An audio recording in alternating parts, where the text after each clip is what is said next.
பிரபாஸ் கதமம் சேனலை சப்ஸ்கிரைப் பண்ணி bell ஐகானையும் click பண்ணிக்கோங்க.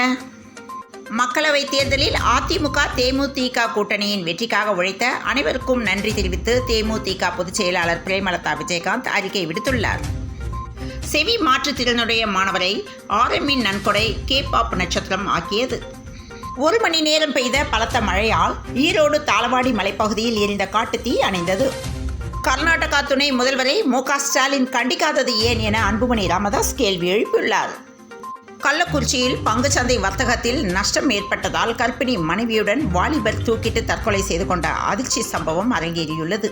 மேகதாது விவகாரத்தில் முதலமைச்சர் மு.க. ஸ்டாலின் அமைதி காப்பது ஏன் என அன்புமணி ராமதாஸ் கேள்வி எழுப்பியுள்ளார். நாடாளுமன்ற தேர்தலில் தள்ளாத வயதிலும் ஆர்வத்துடன் முதியவர்கள் வாக்களித்தனர். கேரள மாநிலம் ஆலப்புழா மாவட்டத்தில் எடத்வா மற்றும் செருத்தலா கிராமங்களில் உள்ள சில கோழி பண்ணைகளில் வாத்துகள் அடுத்தடுத்து இருந்த நிலையில் கேரளாவில் பறவை காய்ச்சல் பாதிப்பால் 12 சோதனை சாவடிகளில் கண்காணிப்பு தீவிரப்படுத்தப்பட்டுள்ளது. வாக்கு எண்ணும் மையங்களை 24 மணி நேரமும் கண்காணித்திடுக என அதிமுகவினருக்கு எடப்பாடி பழனிசாமி அறிவுறுத்தியுள்ளார். தாய்மார்கள் மத்தியில் திமுக கூட்டணிக்கு வரவேற்பு என துரை வைகோ பேட்டி அளித்துள்ளார்.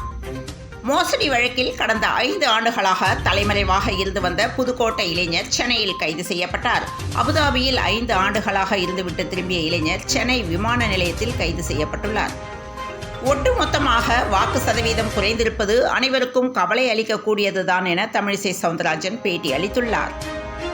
மின்னணு எந்திரங்கள் 4 அடுக்கு பாதுகாப்பு கேமராக்கள் மூலம் 24 மணி நேரமும் கண்காணிப்பில் உள்ளது. தென்சென்னைக்கு உட்பட்ட 13வது வாக்குச்சாவடியில் மீண்டும் வாக்குப்பதிவு நடத்த வேண்டும் என தமிழிசை தெரிவித்துள்ளார். இந்த தேர்தல் களத்தின் ஆட்ட நாயகன் முதலமைச்சர் மு.க. ஸ்டாலின் தான் என வைரமுத்து புகழாரம் தெரிவித்துள்ளார். நாம் வாக்களித்தால் என்ன மாற்றம் வரப்போகிறது என்ற எண்ணம்தான் வாக்கு சதவீதம் குறைய காரணம் என ராதாகிருஷ்ணன் விளக்கம் அளித்துள்ளார். தஞ்சை பெரிய கோயிலில் சித்திரை தேரோட்டம் நடந்தது. ஆயிரக்கணக்கான பக்தர்கள் பங்கேற்று சாமி தரிசனம் செய்தனர். வாக்குப்பட்டியலில் இருந்து விடுபட்ட லட்சக்கணக்கானவர்களின் பெயர்கள். தமிழ்நாட்டில் வாக்குப்பதிவு குறைந்ததற்கான காரணங்கள் என்ன என்பது ஆச்சரியமளிக்கிறது. பராமரிப்பு பணி காரணமாக உதகை தாவரவியல் பூங்கா புல்தரை 2 வாரங்களுக்கு மூடப்பட உள்ளது. கொடைக்கானலுக்கு வருடந்தோறும் சுற்றுலா பயணிகள் தமிழகம் மட்டுமின்றி பல்வேறு மாநிலங்களில் இருந்தும் வெளிநாடுகளில் இருந்தும் சுற்றுலா பயணிகள் வருகை தருகிறார்கள். தற்போது கோடை வெயில் அதிகரித்து உள்ளதால் சுற்றுலா பயணிகளின் வருகையும் அதிகரித்துள்ளது. புதுக்கோட்டை அருகே குடிநீர் கேட்டு காலி குடங்களுடன் பொதுமக்கள் சாலை மறியலில் ஈடுபட்டனர். தூத்துக்குடி சென்னை இடையே இன்று சிறப்பு ரயில் இயக்கப்பட உள்ளது.